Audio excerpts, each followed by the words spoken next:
El nombre de Mauthausen hace referencia a un pueblo del Danubio que linda con una majestuosa colina de granito. Mauthausen fue asimismo la denominación con la que se reconoció a uno de los campos de concentración de la Alemania nacionalsocialista. Cientos de miles de prisioneros pasaron por las instalaciones de Mauthausen, que además del campo principal, añadía a su estructura los campos subsidiarios dispersos por gran parte de Austria.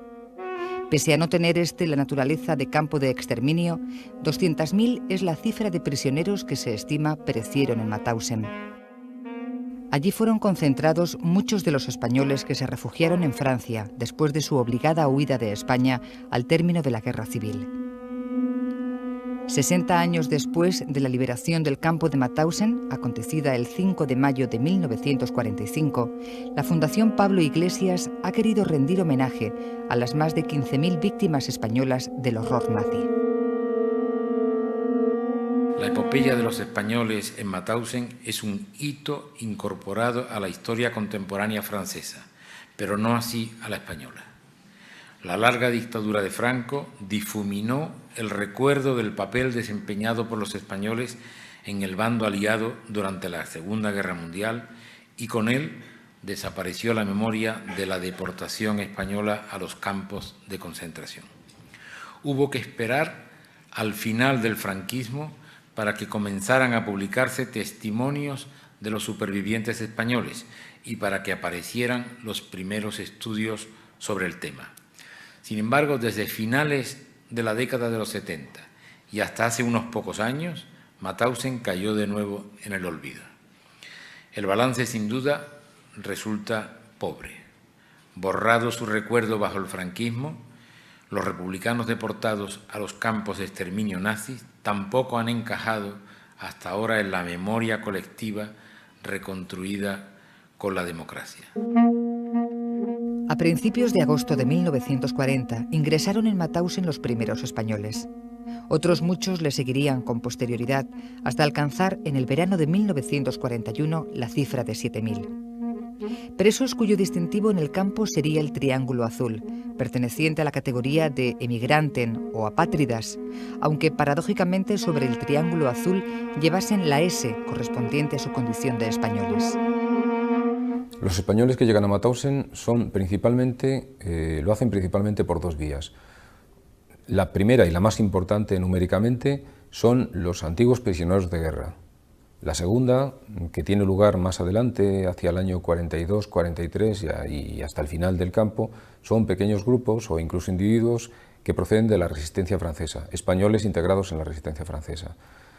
En el primer caso, que son, ya digo, la totalidad, seguramente el 97% de los españoles que pasaron por Mauthausen, son personas normalmente que Francia consideró en edad militar, que incorporó a las compañías de trabajo, las compañías de trabajadores extranjeros que prestaban servicios auxiliares al ejército. No eran propiamente militares, pero sí iban uniformados, y fueron estas personas las que, cuando se hundieron los frentes de Francia, cayeron rápidamente en manos de los ejércitos alemanes.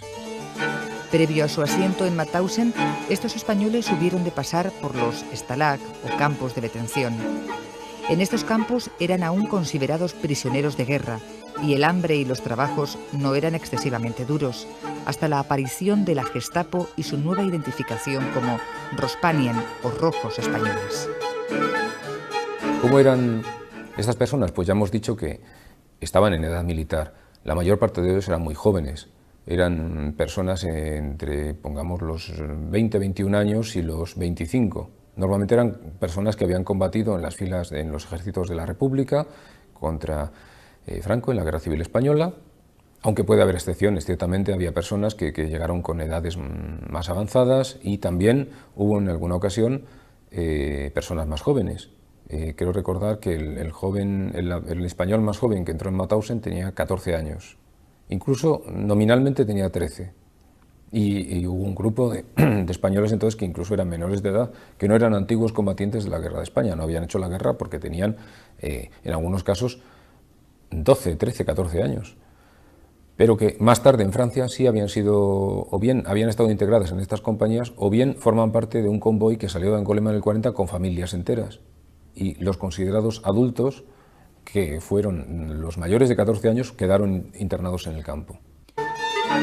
Fundado en 1938, Mauthausen estuvo desde sus inicios dominado por presos comunes que acapararon los puestos de la jerarquía interna. Más allá de los presos alemanes, solo los polacos constituían un gran grupo nacional ya antes de la llegada de los españoles. Estos tuvieron asimismo un destacado papel en la construcción de su propia prisión y en los trabajos realizados en la cantera de Wiener Graben. En la primera etapa, que es la que llega hacia 1942, es decir, aquella en la que la producción bélica todavía no es tan importante, que es algo secundario o que incluso no ha empezado, los españoles se puede decir que trabajaron principalmente en dos cosas, pero que están íntimamente relacionadas. Por un lado, la construcción del propio campo y de algunas dependencias de este campo, y por otro lado, la cantera, la producción de piedra, de sillares de piedra o de otros productos a partir de la cantera, en un principio de la cantera Wiener Graben, que es la que está inmediatamente junto al campo, bajando por la colina que desciende hacia el Danubio, es el gran corte que existe ahí en la roca, y algo después en las canteras de Gusen,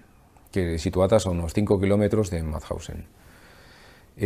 Fue en este tipo de actividades donde los españoles se puede decir que se dejaron en buena parte la vida, porque ya cuando la situación ha cambiado en Mauthausen y la orientación del campo es otra, y las condiciones de vida empiezan a mejorar algo, para entonces ya han muerto 2/3 de los españoles. Entonces fue en este tipo de actividades, construcción del campo, construcción de los anejos, cantera Wiener Graben y canteras de Gusen, donde murieron, si no murieron allí, uno de los elementos que llevaron al exterminio de los españoles en Mauthausen.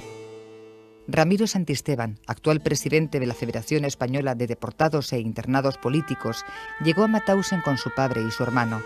Los tres sobrevivieron, aunque el padre murió un mes después de la liberación.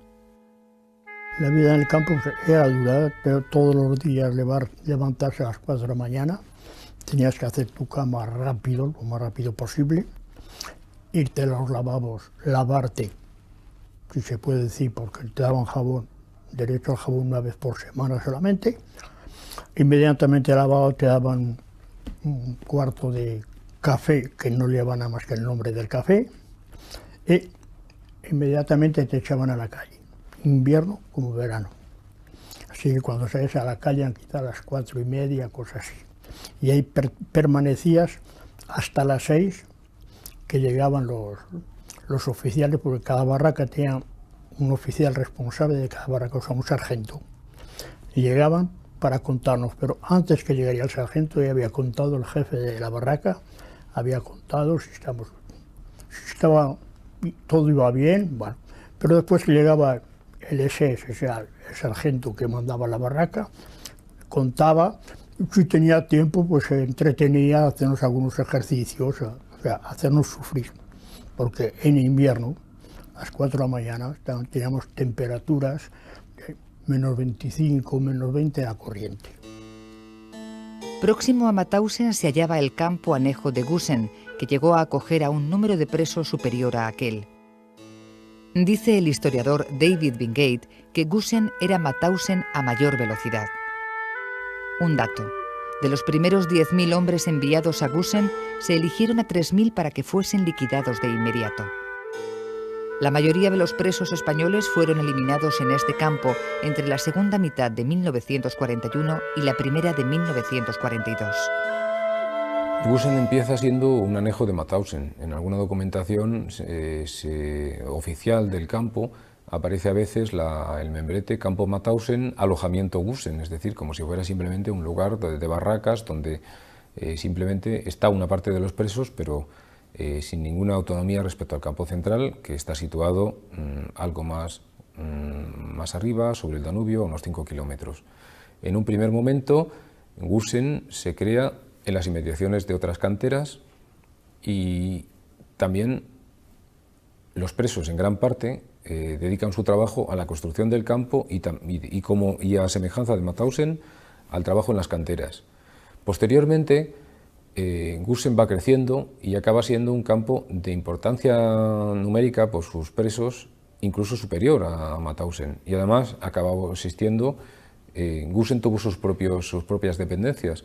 El campo inicial de Gusen acabó llamándose Gusen I, acabó existiendo un Gusen II e incluso un Gusen III. Y todo esto respondió a la construcción de instalaciones subterráneas para la producción bélica. Aproximadamente 2 de cada 3 presos españoles murieron antes de la liberación de mayo de 1945. Las razones de estos decesos eluden los lugares comunes de los campos de concentración nazis, es decir, las muertes cruentas o en las cámaras de gas, dando lugar a una tríada mortal: la alimentación precaria, el trabajo agotador y un sinfín de enfermedades. Normalmente para el caso de Mauthausen, la muerte de los presos, pero sobre todo si hablamos de los presos españoles, no se produjo como consecuencia de un asesinato puntual de las cámaras de gas o por fusilamientos. Ese tipo de cosas ocurrieron en Mauthausen, pero salvo para un grupo de aproximadamente 500 españoles que efectivamente fueron eliminados por gaseamiento en unas instalaciones en el castillo de Hatheim, a unos 20 kilómetros de Linz, pero a unos 40 de Mauthausen.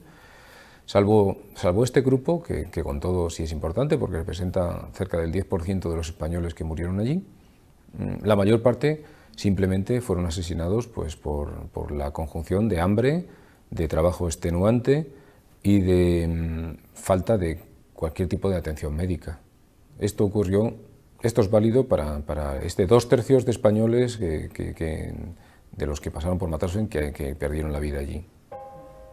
Los primeros españoles que llegaron a Mauthausen hubieron de descifrar por sí mismos los cruentos códigos que caracterizaban la conducta de los SS del campo, amén del de los capos, prisioneros elegidos por los SS para actuar como tales. Nosotros, los primeros que llegamos, sufrimos esa experiencia, pero después nos sirvió para pasar a los compañeros que vienen después. Pero cuando llegas al campo, eso no te lo dicen, eso y muchísimas cosas, pues. Tenían siempre para divertirse, pero su distracción de ellos era eso, la muerte. Terminaban por ahí. Y hasta que vería uno que se le caprichaba así, bueno, tú ven por aquí, lo cogían aparte y ese pues ya puede decir que había un riachuelo en la cantera, por ejemplo. Bueno, una de las atracciones para ellos era en ese riachuelo en invierno, corría el agua, tiraban a un tío al interior y cuando salía, pues un trozo de hielo. Iban dando y veas como el hielo se iba rompiendo. Eso. Cuando trabajas a menos 25, hemos llegado en la cantera hasta 30. Mal vestidos, poca comida y además te esperabas a esos castigos. Después de la liberación, muy pocos de los presos españoles adoptaron la decisión de retornar a la España de Franco. La inmensa mayoría de ellos decidió recobrar la salud y buscarse un medio de subsistencia en Francia. Otros, los menos, por resentimiento hacia esta nación por lo sucedido en los campos de detención franceses o porque fueron contratados por el contraespionaje norteamericano para la identificación de antiguos SS, prefirieron quedarse en Austria.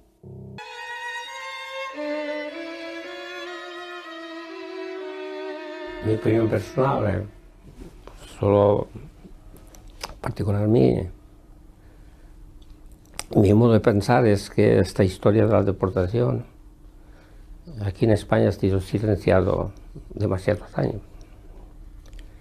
Nos dicen que no hay que revivir el pasado, la guerra. Esto son tonterías, porque la verdad histórica tiene que conocer, tanto en Francia como aquí, los pocos que aún podemos testimoniar, no dejamos de hacerlo, así lo prometimos a nuestros miles de compañeros que se quedaron allí.